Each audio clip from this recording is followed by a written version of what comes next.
retrouve pour une nouvelle vidéo, enfin une vidéo technique. Donc j'ai décidé de faire une French reverse. En même temps j'avais envie de paillettes et en même temps j'avais envie de jouer avec un peu de transparence. Donc pour cette pose, bien évidemment, j'ai commencé à me désinfecter les mains. Ensuite, je repousse mes cuticules.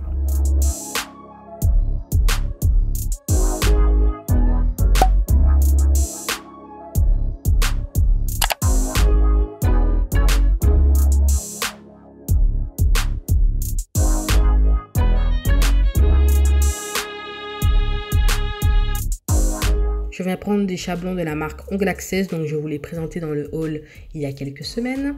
Et ces chablons-là sont vraiment superbes. Ils sont vraiment parfaits pour faire des stilettos, des amandes, etc. Il y a les repères, tout est là. Si vous n'arrivez pas à faire votre forme, c'est qu'il y a un problème. Ensuite, bien évidemment, je prépare mon adhérence. Donc, je viens d'appliquer pour ma part ma nouvelle façon de procéder avec la nouvelle marque que j'utilise, donc Ongles Access. Je viens d'appliquer mon eye prep, mon primer et un gel de base, et je peux vous assurer, avec cette technique, l'ongle ne bouge pas. Lorsque j'ai un choc, mon ongle naturel va partir avec, tellement ça colle. Donc c'est limite plus flippant qu'avant, mais je me rends compte que cette marque, elle est waouh. Donc avec ces chablons, je réalise ma forme. Donc j'ai voulu faire un stiletto, mais je l'ai un peu arrondi. Voilà, les stilettos vraiment pointus au point de poignarder quelqu'un, j'ai vraiment du mal. Enfin, au quotidien, j'ai du mal. Pour la vidéo, j'aurais pu le faire, mais au quotidien, j'ai vraiment du mal. Donc ça reste une forme stiletto, mais elle sera un peu arrondie, légèrement arrondie. Donc je commence à faire mon extension, premièrement. Je ne mets rien sur l'ongle naturel à part faire la liaison.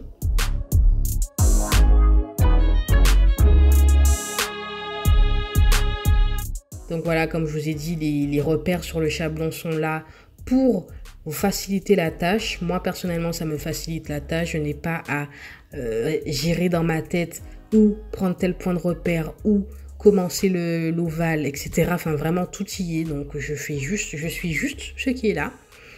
Donc, bien évidemment, en amont, il y a le placement du chablon à effectuer, etc. Mais ça, c'est vraiment plus technique. Là, je viens vraiment vous montrer comment je fais la pose. Mais les sujets un peu plus techniques, on verra plus tard. Donc, bien évidemment, après avoir fait ma première extension, donc sur le chablon, tout en reliant à l'ongle naturel, sans pour autant en mettre complètement sur l'ongle naturel. Là, on n'en est pas à ce stade. En tout cas, c'est ma technique. Je mets à catalyser 2 minutes. Ensuite, si vous voulez vous pincher ou pas, personnellement, je ne pinche pas pour cette forme parce que je trouve que les chablons font tout. Voilà, une fois que c'est bien mis, la forme, elle est déjà là. Donc, personnellement, je ne trouvais pas nécessaire de pincher. Ensuite, pour la deuxième étape, donc je viens cette fois-ci mettre du gel sur l'ongle naturel et donc relier l'extension à l'ongle naturel et vraiment allonger le gel partout, le répartir partout. Mais attention, je ne fais pas encore de bombée. Vous voyez que l'ongle est fin. C'est vraiment histoire qu'il y ait une base. Vous voyez, avec les capsules, par exemple, j'aurais pas eu à faire toute cette étape parce qu'il y a déjà la base de capsule. Là, on crée cette base, donc voilà, il faut qu'il y ait quelque chose. Donc là, ça sert à ça, à ce qu'il y ait une base. J'aurais pu que faire l'extension sur chablon en reliant l'ongle naturel sans pour autant mettre complètement sur l'ongle naturel. J'espère que vous me suivez. Mais comme je vais venir mettre du gel cover, je mets du gel clear avant et ensuite du gel cover. Parce qu'à la dépose, il va rester du gel rose. Enfin, c'est un peu embêtant, mais c'est une préférence. Ensuite, ce que je viens faire, donc là, c'est relatif. Ça dépend si vous êtes la pro du chablon. Ça dépend de votre niveau de perfectionnement, votre niveau à ce stade. Moi, personnellement, je trouve que je suis à un niveau intermédiaire. C'est-à-dire que je veux arriver à un stade où limite, je n'ai rien à limer. Je viens dégraisser le tout et je viens limer, donc perfectionner légèrement parce qu'il ne faut pas oublier que la construction est fragile. Il n'y a pas de bombée, il y a juste une base. Donc, je viens limer très très légèrement la forme, les endroits qui ont légèrement coulé, les endroits où je sens qu'ils vont un peu m'agacer quand je vais appliquer le gel cover, où il y aura un déséquilibre, où ce ne sera pas très joli. En fait, je visualise la pose que je veux faire et je vois ou non ce que ça va donner, etc. Donc, j'arrange en fonction de ce que je veux. Je viens limer légèrement le dessus, voilà. Je ne mets pas trop de pression sur ma lime parce qu'il ne faut surtout pas casser la construction. parce que justement, comme je vous ai dit, la base que j'ai faite, la construction est fragile pour l'instant. Donc je viens vraiment juste limer un petit coup. Ensuite, je retire la poussière, etc. Donc je viens faire ma French Reverse, donc ma construction avec mon cover skin. Je visualise en fait une amande.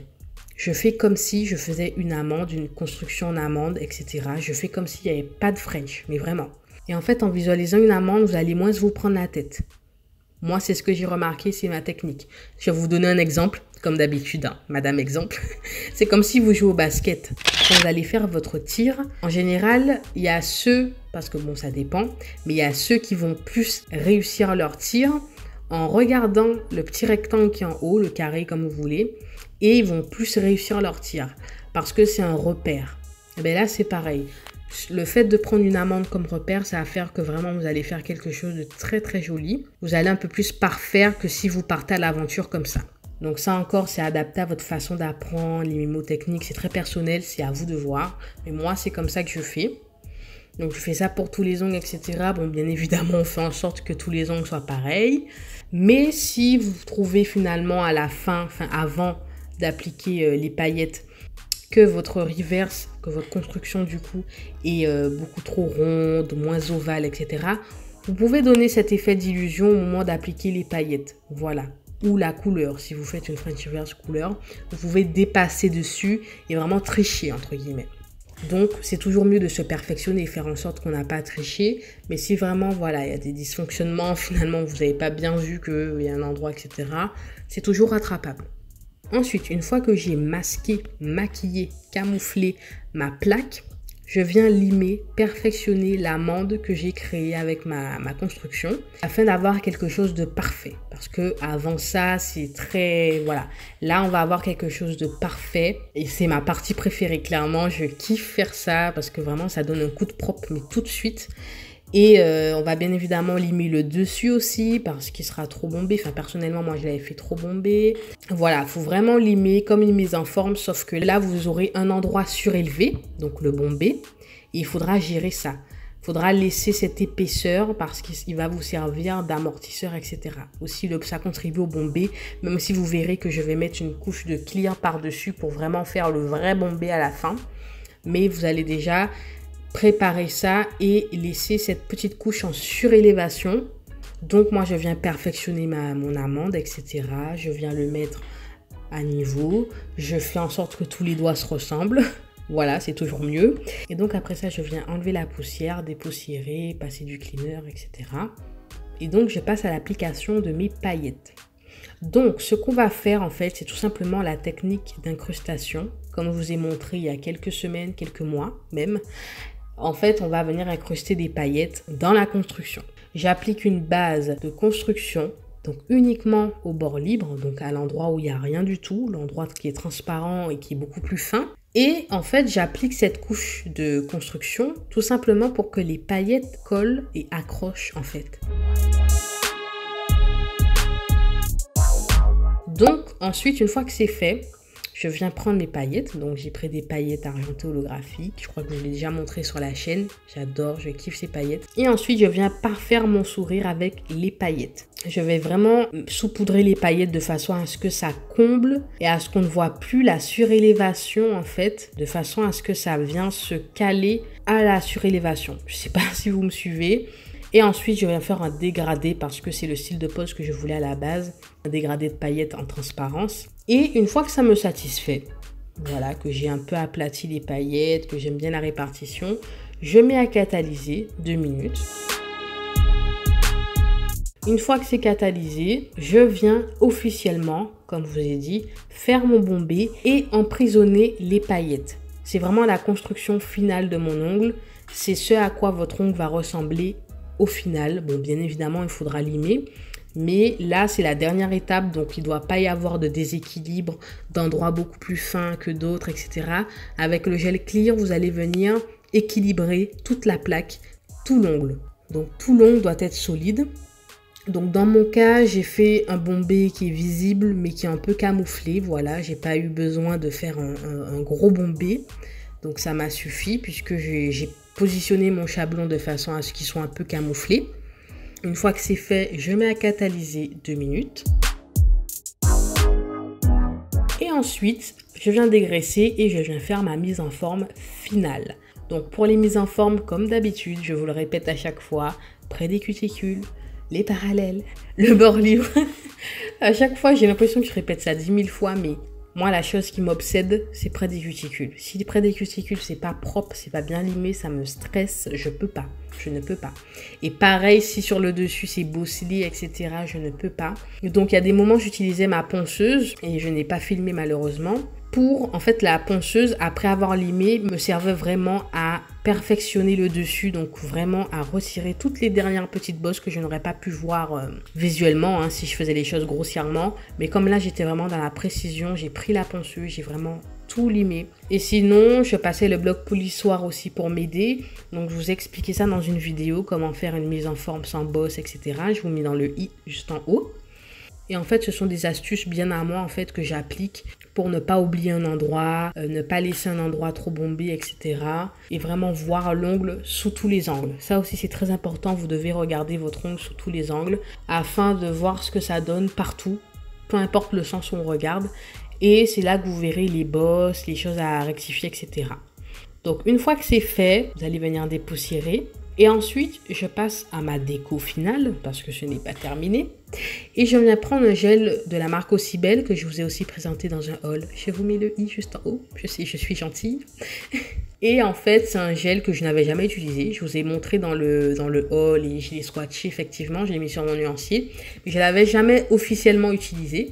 Et de toute façon, c'est bien ce que je pensais. Hein. Je kiffe ce gel, je kiffe ce type de gel en fait. C'est un gel pailleté argenté, mais plus nacré que pailleté.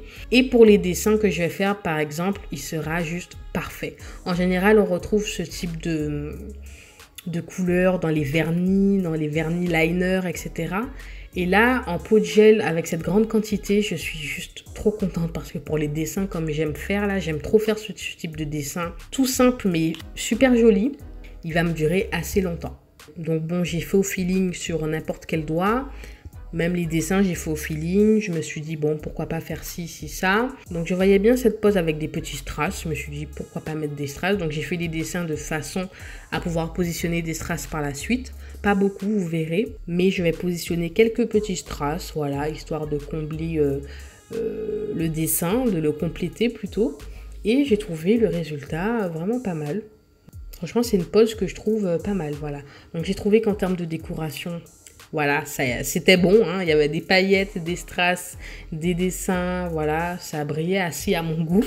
Donc une fois que j'ai trouvé que ça brillait assez à mon goût, je me suis dit, bon, on va passer à la finition, hein. Et donc pour la finition, j'ai pris mon coup de cœur du moment. C'est la finition sans résidu, qui est souple.